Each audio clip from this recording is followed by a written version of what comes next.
tema, como nós já vimos, é o estilo de crente, pato ou águia. Mas o que vem a ser estilo de vida? Estilo é modo de se viver. Expressão é modo de falar, escrever, trabalhar, se vestir, por aí vai. Na vida cristã também há estilos. É sobre o modo viventes de alguns crentes que queremos falar agora nessa oportunidade de culto. Para tal propósito, vamos nos espelhar em dois animais para fazermos a nossa meditação: o pato e a águia. O pato é uma ave polivalente que faz de tudo um pouco. Anda, voa, nada, mergulha e canta. Maravilha, né? O pato, ele tem muitos recursos. Mas esse animal é sensacional, alguém diria. Pressionado com a aparente versatilidade dessa ave. Só que tem um detalhe: o pato não faz nada direito. Anda desengonçado, nada e mergulha muito devagar, voa mal e canta desafinado. Há pessoas assim, que fazem várias coisas, fazem um pouco de tudo. São os chamados quebra-galhos. Havia um quadro no Zorra Total, um programa humorístico transmitido pela Rede Globo, onde aparecia a figura do Severino Quebra-Galho, que era usado para todas as necessidades. Essas pessoas, como diriam os amantes do futebol, jogam nas 11 posições. Mas o pior é que não se firmam em nenhuma delas. É algo parecido com aquele profissional que você contrata para fazer um serviço em sua casa. Uma espécie assim, vamos dizer, marido de aluguel. Ele emboça a parede, pinta, faz piso, rebaixamento de teto, assenta azulejo, faz elétrica, hidráulica e ainda conserta geladeira, máquina de lavar e ar-condicionado. Sem contar que nas horas vagas vende quentinhas. No mundo atual, irmãos, muitas pessoas estão vivendo essa vida estilo pato, adotando assim esse tipo ou modos viventes como sua ocupação. Há também as igrejas estilo pato, que funcionam sem transparência, sem organização, sem doutrina bíblica, tendo como modelo o mundo, cujo foco maior é o dinheiro e não as almas. Há normalmente nessas igrejas os mega pastores, que são grandes homens de negócios e até políticos. Por falar em político, o Brasil está cheio de estatais pato. Em Brasília é pato para tudo quanto é lado. O Rio de Janeiro aderiu a esse modelo, tendo um governador estilo pato. Sabem o que ele faz? Nada. Dá voos rasantes em busca de propinas. O serviço que executa é de péssima qualidade. Falta tudo: saúde, educação, segurança, emprego, moradia, saneamento básico, principalmente honestidade e amor ao próximo. Mas uma pergunta que não quer calar: há algum crente estilo pato em nossa igreja? E a águia, aqui em nosso meio, ciscando com os patos? Não precisa responder, cada um sabe de si. No serviço cristão, há irmãos voluntariosos que arriscam para fazer de tudo, são os chamados pau para toda obra. Até aí tudo bem. O que não pode é fazer mal feito as coisas para Deus. Além das igrejas, trabalham em associações, trabalham em projetos denominacionais e acabam descambando até para o ativismo religioso, chegando ao extremo de esquecerem a própria família. Ocupar-se com tarefas que outros podem realizar pode significar, ou seja, não fazer o melhor uso do tempo e talento que possui, com o agravamento de projetar a ideia de que esse volume de coisas seja um indicador real de santidade e de relacionamento com Deus.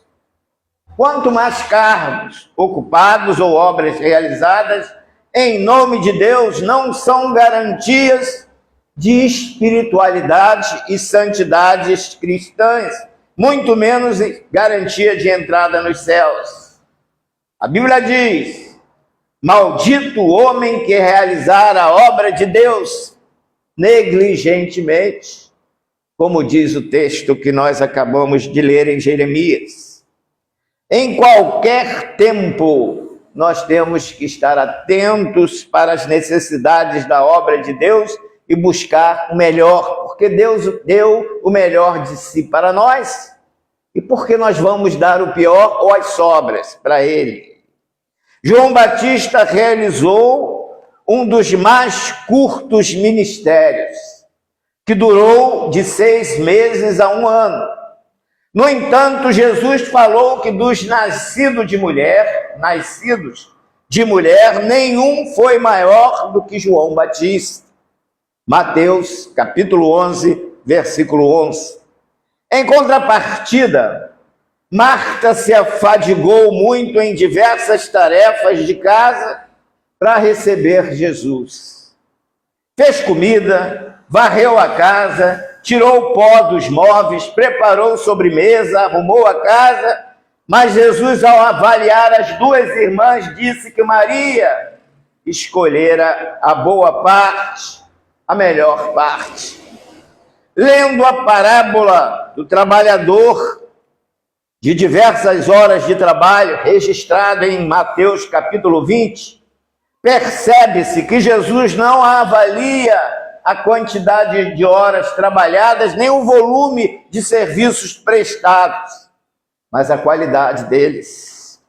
Em Lucas capítulo 18, versos 9 a 14, há o registro de que 2 homens estavam diante de Deus, orando, um fariseu e um publicano. O fariseu disse que trabalhava muito para o Senhor, que não era como os demais homens, roubadores, injustos e adúlteros. Jejuava 2 vezes por semana, dava dízimos de tudo quanto possuía. Que maravilha!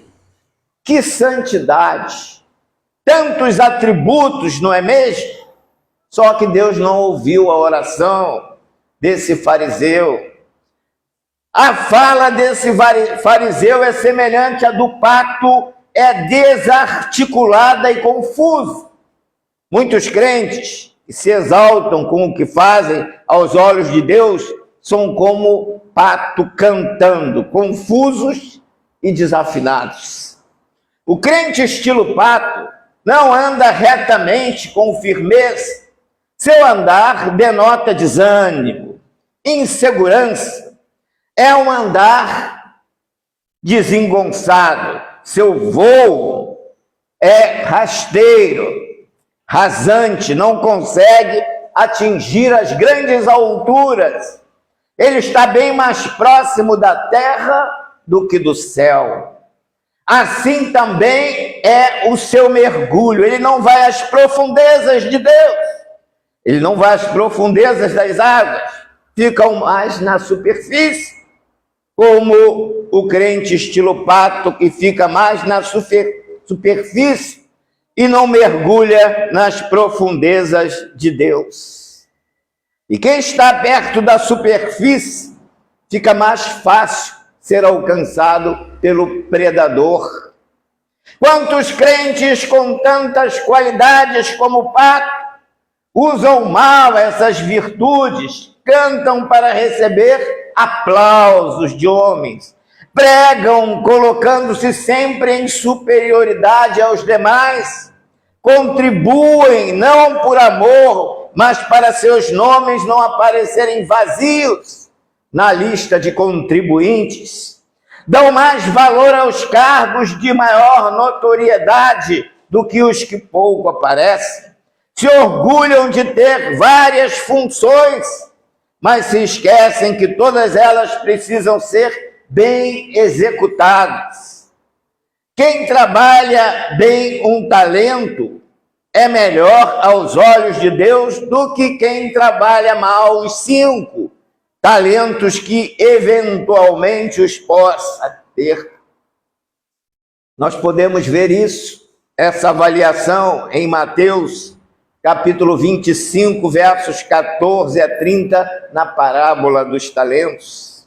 Enquanto isso, há crentes agraciados por Deus com dons, cheios de Espírito Santo, que não estão engajados na obra porque são deixados de lado, com grande prejuízo para a igreja do Senhor. Em contrapartida, obrigado. Em contrapartida, outros, contrariamente, estão sobrecarregados. Onde está o erro? O erro é que muito crente ainda não conseguiu descobrir que o Deus da obra é muito maior que a obra dele. Nosso foco não deve ser fazer a obra de Deus, mas sim conhecer esse Deus da obra. A ação na vida cristã terá que ser consequência do que nós somos. Se nós somos cristãos, a consequência é vivermos como Cristo vivia. Esse sim é o verdadeiro indicador do autêntico relacionamento com Deus. Nossa maior motivação deve ser desfrutar a intimidade da presença de Deus com integridade de vida, pois realizar a obra é consequência desta experiência com Deus da obra. O segundo animal, irmãos, que nos chama a atenção para este momento de reflexão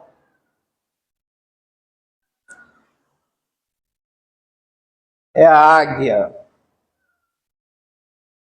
Nos ensina grandes lições para as nossas vidas. Apesar de não ser um animal tão polivalente como o pato, a águia se destaca pelas coisas bem feitas que faz. Por exemplo, ela não anda desengonçada ou desconjuntada como o pato. Ela voa com elegância. Nas alturas, dizem ser o animal de mais longa vida na terra. Vive em média 70 anos. Ela nada com bastante desenvoltura. Não anda em bandos. É o animal de melhor qualidade de vida, pois tudo que executa o faz com indizível perfeição, diferentemente do pato. Vamos a uma segunda pergunta. Existe crente estilo águia aqui nessa igreja? Acredito que sim. São crentes que fazem a diferença no ambiente em que se encontram. A águia é um animal extremamente veloz. Ela voa em média 100 km por hora. O crente águia é aquele crente ágil que não demora a tomar decisões, não fica esperando acontecer, mas parte para tentar solucionar os problemas antes que eles se agravem. O apóstolo Paulo exorta os crentes de Éfeso que estavam dormindo, parados no tempo, e ele diz: desperta tu que dormes. Levanta-te dentre os mortos e Cristo te esclarecerá. Portanto, Vede prudentemente como andais, não como nécios, mas como sábios, remindo o tempo, porque os dias são maus. Efésios, capítulo 5, versículos 14 a 16. Os pastores de Belém, quando ouviram do anjo a notícia do nascimento do Salvador, não ficaram esperando o que iria acontecer, mas foram apressadamente e acharam Maria e José e o menino deitado numa manjedoura. E vendo, divulgaram a palavra que acerca do menino lhes fora dita. Lucas capítulo 2, versos 16 a 17. Observem que eles não esperaram, eles foram correndo até Jesus e divulgaram também de imediato. Isto é, não ficaram esperando para pregar o evangelho, eles pregaram logo que tomaram conhecimento das boas novas de salvação.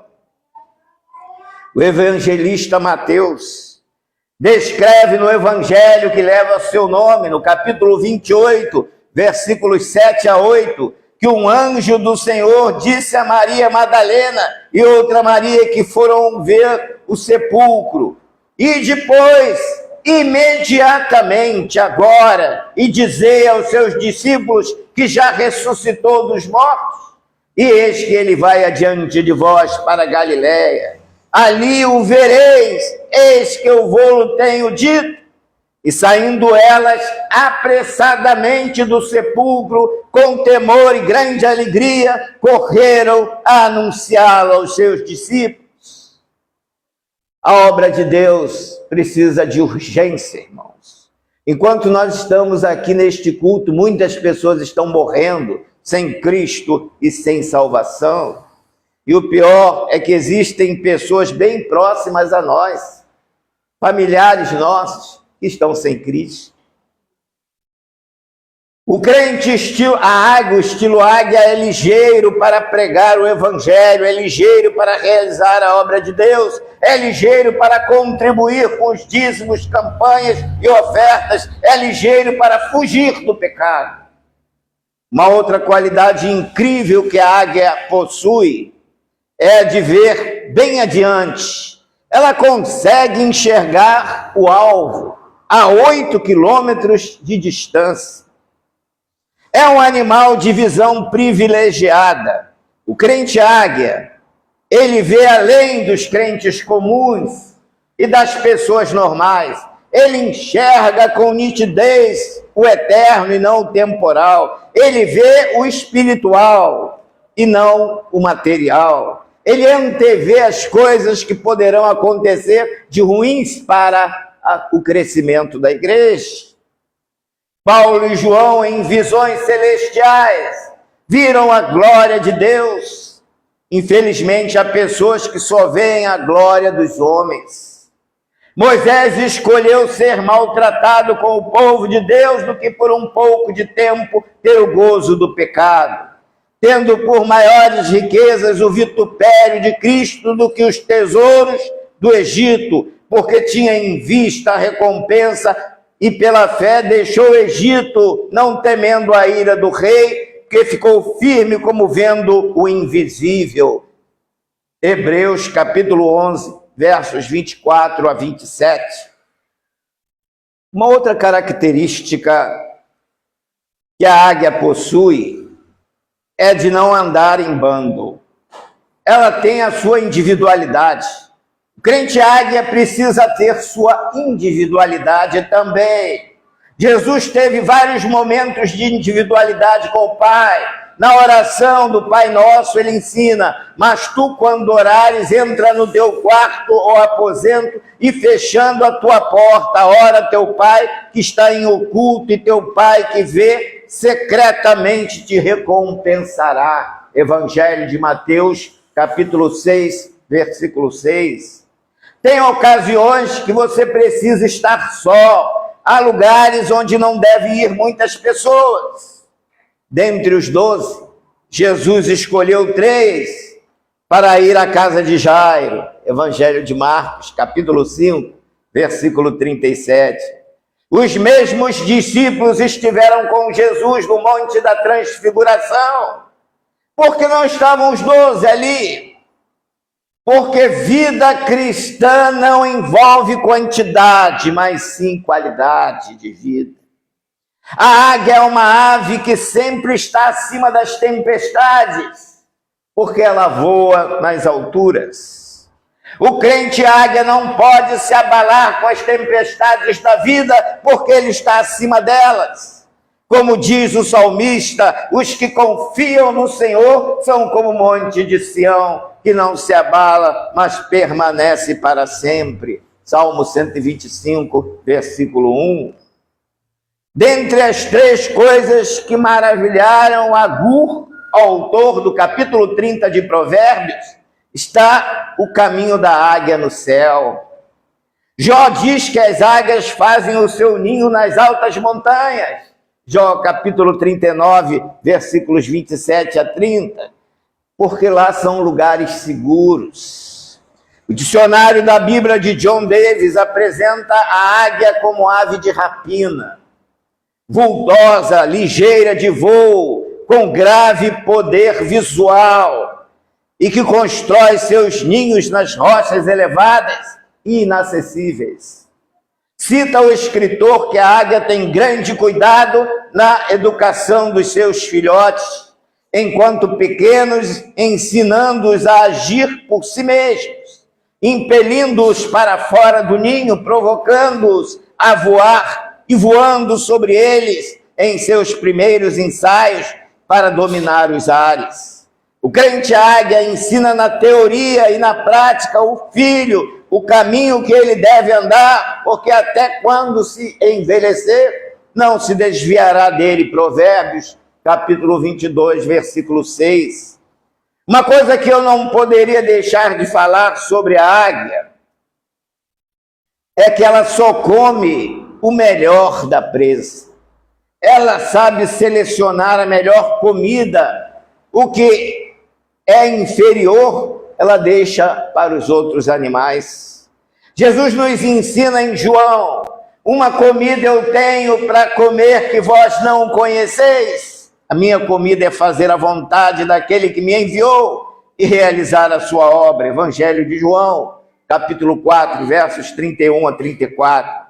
O crente águia, como o que há de melhor, ele come o que há de melhor na alimentação. Jesus diz em João capítulo 53 a 57, na verdade vos digo, se não comerdes a carne do Filho do Homem e não beberdes o seu sangue, não tereis vidas em vós mesmos. Quem come a minha carne e bebe meu sangue tem a vida eterna, e eu ressuscitarei no último dia. Porque a minha carne é verdadeiramente comida e o meu sangue verdadeiramente bebida. Quem come a minha carne e bebe o meu sangue permanece em mim e eu nele. Assim como o Pai que vive me enviou e eu vivo pelo Pai, assim quem de mim se alimenta também viverá por mim.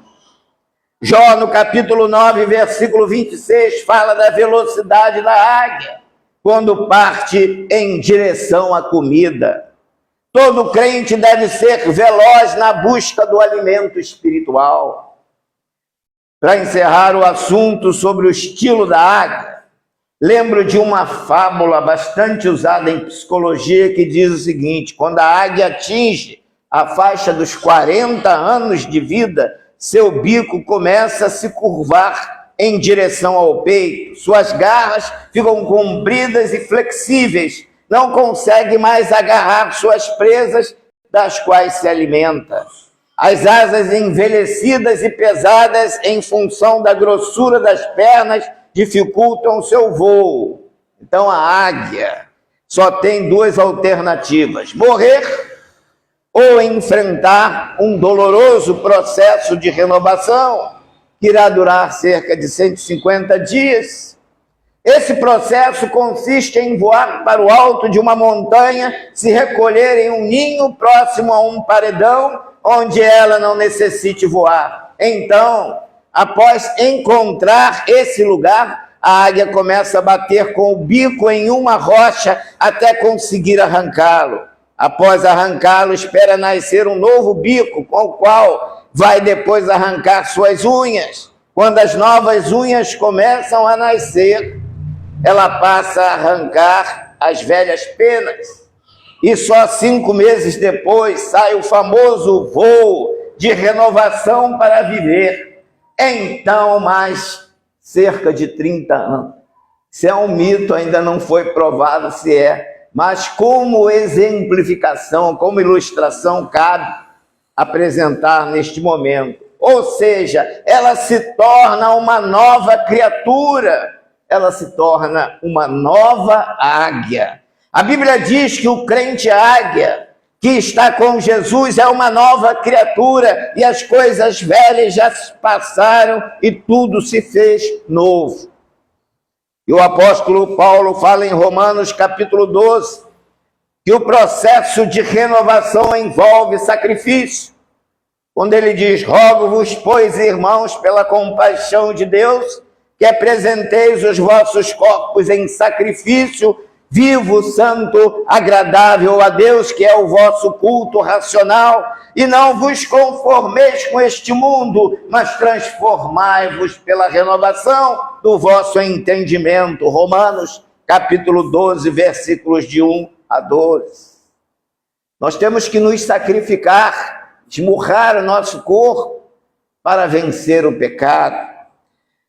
Em Efésios capítulo 4, versos 22 a 24, Paulo admoesta que quanto ao trato passado vos despojeis do velho homem que se corrompe pelas concupiscências do engano e vos renoveis no espírito do vosso sentido e vos revistais do novo homem que segundo Deus é criado em verdadeira justiça e santidade. É preciso mudar, irmãos. Como a águia, ela muda no exemplo que nós citamos há pouco. Renovar, porque se não ocorrer tal mudança, a morte é certa. Porque o salário do pecado é a morte. Começar uma vida nova com Cristo é dolorido, exige renúncia e sacrifício, mas dá para viver não mais 30 anos como a águia, mas uma eternidade. O exemplo do sofrimento da águia para se renovar é um exemplo que precisa ser seguido por cada um de nós. Paulo testifica com provas ao dizer: trago em meu corpo as marcas de Jesus Cristo. Gálatas capítulo 6, versículo 17. E assim ele faz a seguinte promessa. Isaías, ele diz: os que esperam no Senhor renovarão as suas forças, subirão com asas como águias, correrão e não se cansarão, caminharão e não se fatigarão. Então nós crentes vamos renovar nossas forças. Às vezes o desânimo, ele nos torna fragilizados, mas nós confiamos no Senhor, vamos renovar as nossas forças e subir como águias, como diz Isaías, no capítulo 40, versículo 31. E agora eu vou contar uma história de um camponês que foi à floresta vizinha apanhar um pássaro para criar. Conseguiu pegar um filhote de águia e o criou no meio dos patos, comendo milho e ração que os patos comiam. Passados 5 anos, este homem recebeu em sua casa a visita de um naturalista. Enquanto passeavam pelo quintal, disse o naturalista: esse pássaro aí não é pato, ele é uma águia. De fato, disse o camponês, é uma águia, mas eu o criei como pato, portanto não é mais águia. Transformou-se em um pato, como os outros, apesar de suas grandes asas. Não, retrucou o naturalista, essa ave é e será sempre uma águia, pois tem o coração de águia e este coração a fará um dia voar às alturas. Não, não, insistiu o camponês, ela virou pato e jamais voará como águia. Então decidiram fazer uma prova. O naturalista tomou a águia, ergueu-a bem alto e disse-lhe: bem, já que você é de fato uma águia, abra suas asas e voe. A ave, pousada no braço do naturalista, olhava ao redor e via os patos ciscando grãos e pulou para o meio deles. O camponês então comentou: não disse que a águia virou pato? Não, insistiu o naturalista, ela é uma águia. Vamos experimentar de novo amanhã. No dia seguinte, o naturalista, segurando a ave, disse-lhe: águia, se você é uma águia, abre as suas asas e voe. Quando a ave viu os patos lá embaixo, pulou para ficar com eles. O naturalista não desistiu de provar ao camponês: quem tem o coração de águia não pode ser pato. Terceiro dia, o camponês e o naturalista levantaram bem cedo, pegaram a águia e a levaram para fora da cidade, no alto de uma montanha. O sol nascente dourava os picos das montanhas. O naturalista ergueu o animal e disse a célebre frase: águia, se tu és mesmo águia, se tu pertence ao céu e não à terra, abra as suas asas e voe. A água olhou ao redor, tremia, como se experimentasse uma nova vida, mas não voou. Então o naturalista insistiu, segurando-a na direção do sol, para que seus olhos pudessem enxergar a claridade solar e também a vastidão do horizonte. Nesse momento ela abriu as asas, grasnou e ergueu-se soberana sobre si mesma, começou a voar e a voar nas alturas. Voou até confundir-se com o firmamento. Irmãos, nós fomos criados à imagem e semelhança de Deus para sermos águias e não patos. Se nós olharmos para as coisas que os patos fazem, nós nos tornaremos como eles. Mas nós temos que olhar para as águias e saber, ter convicção que nós temos corações de águias, para assim podermos galgarmos as alturas. Nós fomos criados à imagem e semelhança de Deus para sermos águias e não patos. Mas houve pessoas que nos fizeram pensar como patos e agir como tais.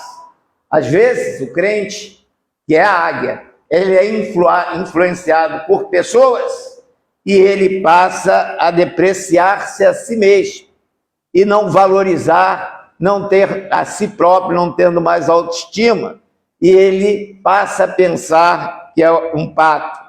Mas nós não somos patos que se satisfazem em fazer coisas mal feitas ou pela metade. Somos águias. Nosso voo não pode ser rasante, mas nas alturas. Abramos, pois, as nossas asas, crentes, e voemos, como o apóstolo Paulo falou.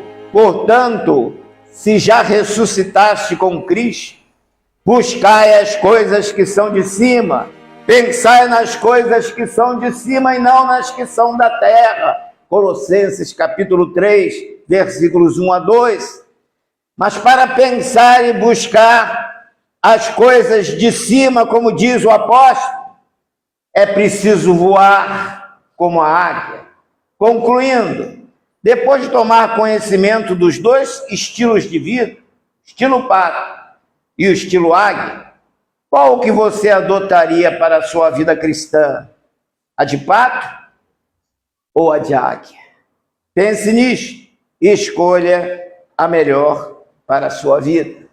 Se você quer viver rastejando na terra, sendo presa fácil dos predadores, ou se você quer voar nas alturas, em segurança, próximo ao trono de Deus. Que Ele assim nos abençoe.